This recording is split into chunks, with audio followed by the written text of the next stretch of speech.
कमजोर छात्र। अभी मैं जिस विधि का वर्णन करने जा रहा हूं, वर्ल्ड के लाखों कमजोर छात्र उस विधि को अपनाकर तेज तरार बन गए। क्या आप नहीं बनोगे? चाहे कोई भी स्टैंडर्ड या क्लास में आप क्यों ना हो, चाहे किसी भी सब्जेक्ट में आपकी कमजोरी क्यों ना हो, चाहे कोई भी एग्जाम क्यों नहीं हो, आगे इस वीडियो में आपको इस कमजोरी से निजात पाने का सही रास्ता मिलेगा। तो चलिए शुरू करते हैं। हाउ वी लर्न, ये किताब का टाइटल है, शीर्षक है, और ये महज एक किताब नहीं है बल्कि न्यूयॉर्क टाइम्स के बेस्ट सेलर बुक है। आप समझते हैं न्यूयॉर्क टाइम्स में बेस्ट सेलर बुक ऐसे ही नहीं बन जाते हैं। इसके ऑथर जो हैं, जिन्होंने इस सारी चीजों को बताया, उनका नाम है बेनेडिक्ट कैरी। तो लेखक हैं बेनेडिक्ट कैरी, और ये जो किताब है, इस किताब ने लाखों बच्चों को जो अपने कमजोरी से परेशान थे, उन्हें रास्ता दिखाकर कमजोरी को अंत कर दिया। अगले 10 मिनट में हम इसी के विषय पे चर्चा करेंगे। सारे किताब में जो चीजें लिखी हुई है, जो आपको जानना जरूरी है, जिससे आप अपने भी जिंदगी में चेंजेस ला सकते हो, कमजोरी को हटा सकते हो, अगले 10 मिनट में उसे हम सीखेंगे, जानेंगे। तो चलिए आगे बढ़ते हैं।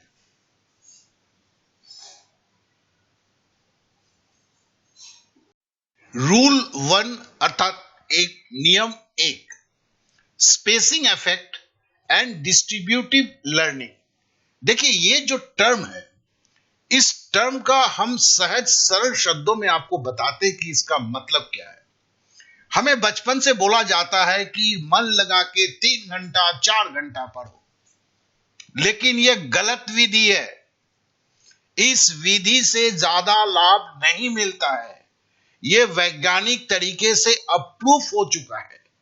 बल्कि आपको करना क्या है, 50 मिनट तक पढ़िए तो 10 मिनट का ब्रेक लीजिए। यह जरूरी है। तो कहने का मतलब है कि पहले आपको 50 मिनट की स्टडी करते हैं, फिर 10 मिनट की ब्रेक लेते हैं। कहने का मकसद यह है कि सपोज अगर आप दौड़ रहे हैं, ठीक है ना, अगर आप दौड़ रहे हैं तो फिर क्या होगा, आप जो है 4 घंटे तक एक साथ दौड़ नहीं सकते हैं, क्योंकि थोड़े देर के बाद आप थक जाएंगे। उसी तरह दिमाग भी आपका थक जाता है एक साथ अगर पढ़ने की कोशिश करते हैं। तो जैसे अगर दौड़ते हैं, थोड़ा रेस्ट लेते हैं, फिर दौड़ते हैं, तो 4 घंटे में आप ज्यादा से ज्यादा दूरी तक जा सकेंगे। उसी तरह अगर आप 4 घंटे लगातार पढ़ने की कोशिश करेंगे तो पढ़ तो लेंगे, लेकिन पढ़ने का इफेक्टिवनेस जो है, वो क्षमता जो है पढ़ने का, वो आपका घटता हुआ जाएगा। तो हकीकत में जैसे दौड़ेंगे तो कम दूरी तक दौड़ेंगे, पढ़ेंगे भी तो ज्यादा आप विषयों को गहनता पूर्वक नहीं पढ़ पाएंगे। तो पहला नियम, जिसे spacing effect and distributive learning बोला जाता है, उसके तहत हमने सीख लिया कि 4 घंटा अगर पढ़ना है तो लगातार नहीं पढ़ेंगे, 50 मिनट तक पढ़ेंगे, तो 10 मिनट का ब्रेक लेंगे, फिर 50 मिनट का पढ़ेंगे। इस तरह अपना पढ़ाई जारी। अब चलिए दूसरे नियम को जानते हैं। Rule number 2, fluency evolution. इसको अगर सहज सरल शब्दों में बोलें तो मैं इसको आपको इस तरह से समझाना चाहूंगा कि जैसे किसी टॉपिक्स को आप 2 से 4 बार पढ़ते हैं, और आपको 2 से 4 बार पढ़ने के बाद आपको लगता है कि सारा कुछ समझ में आ गया है, लेकिन हकीकत में ऐसा होता नहीं है। अगर आप किसी टॉपिक्स को केवल 2 से 4 बार पढ़ के छोड़ देते हैं तो ऐसे आपको लगता है कि आपको सारा कुछ समझ में आ गया है, लेकिन वहां फ्लुएंसी इल्यूशन होता है। आपको एक लगता है, हकीकत में होता नहीं है। इसके लिए जब परीक्षा में जाते हैं तो आप दुखी हो जाते हैं। कुछ पॉइंट्स आपको याद आते हैं, बाद बाकी कुछ भी याद नहीं रहता है। इसका सही तरीका क्या है इसे पढ़ने का? तो देखिए, किसी टॉपिक्स को जब आप पढ़ रहे हैं तो सबसे पहले आप पूरे टॉपिक्स को कम से कम 2 बार पढ़िए, जिससे आपके उस टॉपिक्स में क्या बोला गया है उसका खाका आपके दिमाग में खींच जाए। यह पहला पॉइंट हुआ। दूसरा पॉइंट हुआ, अब 2 पैराग्राफ को लीजिए, पूरे टॉपिक्स को नहीं, केवल 2 पैराग्राफ को लीजिए, या अगर गणित कर रहे हैं तो 2 मैथ को लीजिए और अब उसे अच्छी तरह पढ़ें, गहराई से पढ़ें, 1-2 बार पढ़ें। फिर क्या है, फिर तीसरे पॉइंट पे आते हैं। अब उसे 2 पैराग्राफ को आप याद करने की, पैराग्राफ को मतलब किताब को बंद करके पैराग्राफ से आप याद करने की कोशिश करें कि उस पैराग्राफ में क्या क्या लिखा हुआ था, जो उसके मुख्य मुद्दे हैं, मेन पॉइंट्स हैं, उसे आप याद करने की कोशिश करते हैं। अगर सब कुछ याद आ जाता है तो ठीक है, नहीं तो फिर से पैराग्राफ को पढ़ें। पढ़ने के बाद फिर से याद करने की कोशिश करें, खुद से बोले कि आपने उस 2 पैराग्राफ में क्या क्या पढ़ा था, उसके मेन मुद्दे क्या थे। देखिए, ये इतना सहज नहीं है, लेकिन ये जब आपकी हैबिट में आ जाता है, आप समझ लीजिए कि आपकी पढ़ाई की कमजोरी जो है वो खुद से खुद दूर होने लगता है। अगर आप गणित की बात करते हैं, उसे भी उसी तरह करना है। आपने 2 मैथ को पहले ठीक से देखा, फिर सवाल को देख के खुद हल करने की कोशिश करते हैं। जहां पर आपका कलम रुक जाता है, फिर आप किताब खोलकर देखते हैं कि वहां पर क्या था, आप उसको सही कर लेते हैं। फिर तब तक इस प्रक्रिया को दोहराते हैं जब तक आप कलम उठाकर सवाल देखते ही सवाल का शुरुआत से लेकर अंत तक नहीं कर देते हैं। तो गणित हो या आपका कोई टॉपिक्स हो, ये पैराग्राफ पैराग्राफ करके पढ़ना होता है। 2-2 पैराग्राफ एक साथ उठाते हैं, गणित है तो 2-2 मैथ एक साथ उठाते हैं। अब इस तरह करने के बाद चौथा स्टेप में आता है कि जब 2 पैराग्राफ इस तरह कंप्लीट कर चुके होते हैं, तो फिर अगला 2 पैराग्राफ लेते हैं या अगला 2 मैथ लेते हैं, और जैसा मैंने बताया हुआ है वैसे ही 2-2 पैराग्राफ को पढ़ के फिर याद करने की कोशिश करते हैं कि उसके 2 मुख्य मुख्य मुद्दे क्या थे, और इस तरह से आप पूरे टॉपिक्स को तैयार करते हैं। देखिए, यही पढ़ने का सही विधि है, और इसे अगर आप अपनाते हैं तो चाहे वो टॉपिक्स हो चाहे वो मैथ हो, कभी भी आप दुखी नहीं होते हैं।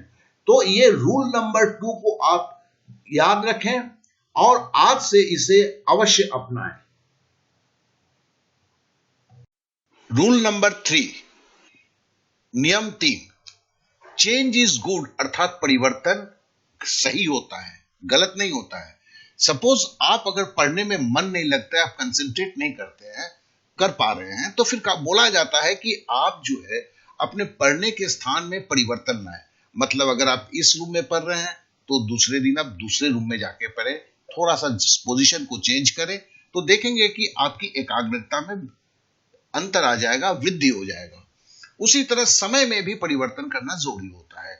जैसे आप गणित आप सुबह 6 बज के उठ के हर दिन करते हैं, तो फिर दूसरे तीसरे दिन में उसको शाम को 5 बजे कीजिए या 8 बजे कीजिए। मतलब समय में परिवर्तन, आप जहां पढ़ रहे हैं वहां पे परिवर्तन, ये दोनों परिवर्तन को करते हैं तो आपकी एकाग्रता या कंसंट्रेशन में अंतर आता है, वो बढ़ता है। ये नियम 3 हुआ, रूल 3 हुआ। Rule number 4, test, teach and mix. जरा इस बात को हम समझ लेते हैं ये क्या है। जैसे देखिए, हमने जो पहले जब किसी टॉपिक को प्रिपेयर करना शुरू किया था, पहली बार पढ़ रहे थे, तो हमने आपको बताया था कि आपको पैराग्राफ वाइज पढ़ना है। जब आप रिवीजन करते हैं तो पैराग्राफ वाइज ही रिवीजन करते हैं। पहले 2 पैराग्राफ को उठाते हैं, आप सोचते हैं कि आपने क्या पढ़ा था, फिर आप उसके जब ये सोच लेते हैं, फिर आप उस 2 पैराग्राफ को देखते हैं और आप देखते हैं कि क्या आपको याद है, क्या छूटा। उसी तरह मैथ का भी करते हैं, तो पहले 2 मैथ के सवाल को उठाते हैं, उस पर खुद लगाना शुरू करते हैं। जहां कलम रुकता है वहां पर आप किताब खोलकर देखते हैं कि कहां पर कलम रुका है, फिर उसको सही करते हैं, फिर से एक बार देते हैं।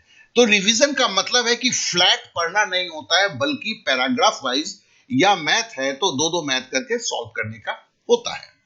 उसके बाद सेकंड पॉइंट जो है वो है गो फॉर टेस्ट। मतलब आपके किताब के पीछे जो एक्सरसाइज है, जिसमें सवालों दिया है, उसे आप सॉल्व करते हैं और उस तरह से तैयारी में आप गहराई डालते हैं। तीसरा जो पॉइंट है वो है आप इस टॉपिक को लेके अपने दोस्त के साथ जो है डिस्कस करते हैं, उसे समझाते हैं। ये बहुत ही अहम पॉइंट है। अगर आप किसी और को समझाते हैं तो आपकी तैयारी में संपूर्णता आ जाता है। और जब इस तरह आप 2-3 टॉपिक्स या 2-3 चैप्टर को कंप्लीट कर लेते हैं तो फिर चौथा स्टेप में जो आता है उसमें यह होता है कि ये 2-3 टॉपिक्स को लेकर एक बार मिक्स टेस्ट देते हैं। इस तरह से आपकी तैयारी जो है संपूर्णता पाता है। तो आपको अब समझ में आ गया होगा rule number 4 test, teach and mix का मतलब क्या होता है। Rule number 5 Zeigarnik effect. देखिए, इस ज़िगार्निक इफेक्ट को हम सहज सरल शब्दों में इस तरह समझाएंगे जैसे किसी एक होटल का वेटर हुआ, वो जब किसी टेबल पे खाना सर्व करता है तो उसे याद रखना पड़ता है कि बंदे ने क्या क्या खाया, क्योंकि कैश काउंटर में उसको बताना पड़ता है कि उस बंदे ने क्या क्या खाया, उसी के हिसाब से बिल बनता है। और ये बात हम सबको ही जानते हैं, लेकिन आप भी जानते हैं कि उस वेटर को अगर वो 2 घंटे पहले किसी बंदे को क्या क्या दिया था खाने में, उसे याद नहीं रहता है। तो कहने का मतलब है कि इनकम्प्लीट वर्क है, जो वर्क कंप्लीट नहीं होता है वो हमारे दिमाग में चूंकि कंप्लीट नहीं हुआ है इसलिए याद रहता है। तो ये हमारी दिमाग की एक स्वाभाविक प्रवृत्ति है। अब देखिए, इसको हम स्टडी में कैसे यूज करते हैं, कैसे हम इसको स्टडी में इस्तेमाल करें बेहतर रिजल्ट के लिए। तो कहा जाता है कि जैसे आप किसी चैप्टर आपका खत्म होने वाला है तो उसके पहले एक ब्रेक लीजिए, थोड़ा सा घूम के आइए, और जब ये घूम रहे हैं या कहीं ब्रेक लेके कहीं आप जा रहे हैं तो खाली ये सोचें कि आप उस चैप्टर में क्या क्या अभी तक पढ़ा है। तो नेचुरली क्या होगा, चूंकि वो काम फिनिश नहीं हुआ है इसलिए वो आपके दिमाग में ज्यादातर रहेगा और ये सारी जो याद है वो परमानेंट मेमोरी में चेंज होता हुआ रहेगा। तो इस ज़िगार्निक इफेक्ट को आप जो रूल नंबर 5 के तहत में आप अपने पढ़ाई में समावेश अवश्य कीजिए। रूल नंबर 6 नैप अर्थात झपकी लेना, सोना नहीं, झपकी लेना। तो देखिए, ये जो प्रक्रिया है झपकी लेना अर्थात 5-10 मिनट के लिए चुपचाप शांति से आंख बंद करके थोड़ा सा विश्राम करना, इसे समझने के लिए बेहतर रूप से 2 टीम बनाए गए। एक टीम को पढ़ने का कुछ सामग्री दिया गया और कहा गया कि आप इसे याद करें, लेकिन उन्हें झपकी लेने से मना कर दिया गया। और उसी जगह दूसरा टीम लिया गया जिसे भी उसे पढ़ने की कुछ वही सामग्री दिया गया और उन्हें कहा गया कि पढ़ने के दौरान, कंप्लीशन के दौरान आप अवश्य झपकी लें। तो दूसरा टीम जिसे झपकी लेना अलाउ किया गया, देखा गया कि वो टीम जो है अपने पढ़ाई में ज्यादा याद रहा, उनका परफॉर्मेंस अच्छा हुआ। तो इस तरह से नतीजा यह निकलता है कि आप जब पढ़ते हैं दोपहर के वक्त में 5-10 मिनट के लिए एक झपकी अवश्य लें। इस झपकी में जो है आपका याद जो है वो परमानेंट होने लगता है, आपको चीजें और बेहतर रूप से याद होने लगता है। हाउ वी लर्न, इस किताब के बारे में जो बेनेडिक्ट कैरी ने लिखा हुआ है, हम चर्चा कर रहे थे उसके सारांश का। संपूर्ण किताब को जो है किसी वीडियो में चर्चा नहीं किया जा सकता है और इसे संपूर्ण रूप से आपको जानना काफी जरूरी है। आप ये गलत मानते हैं कि आप पढ़ते हैं, आप नहीं पढ़ते हैं, आपका दिमाग पढ़ता है। तो इस कारण से आपके दिमाग से ज्यादा काम करवाने की क्षमता आपके पास होना चाहिए, और वो सही रूप से एक साइंटिफिक वे में कैसे हो सकता है, यह किताब आपको संपूर्ण रूप से मार्गदर्शन देता है। यह किताब एक धरोहर की तरह है। जब आप पढ़ाई के मंजिल को इस किताब के सहारे बड़े सुगमता से प्राप्त कर सकते हैं। ये 350 रुपए की एक किताब है जो आपके जीवन के सारे परेशानियों को, पढ़ने के परेशानियों को दूर कर दे सकता है।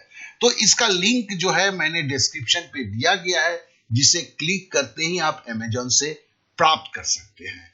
तो इस किताब को अवश्य लीजिए, क्योंकि आपके जीवन की एक सबसे बड़ी इन्वेस्टमेंट होगा। अंत में आपको हम इतना ही बताएंगे पहले जान लें आपको अपने दिमाग से काम कैसे करवाना है, जो आपको यह किताब बताएगा। फिर दिमाग का सही इस्तेमाल करके अपने कमजोरी से सदा के लिए निजात पा जाएं, क्योंकि यही सबसे बड़ा बेहतर उपाय है। अगर ये वीडियो सही लगा तो शेयर करें, अपने सारे दोस्तों को शेयर करें, क्योंकि जितना आप शेयर करेंगे लोगों को उतना ही भला होगा। लाइक अवश्य करें, सब्सक्राइब अवश्य करें और बेल बटन को अवश्य दबाएं।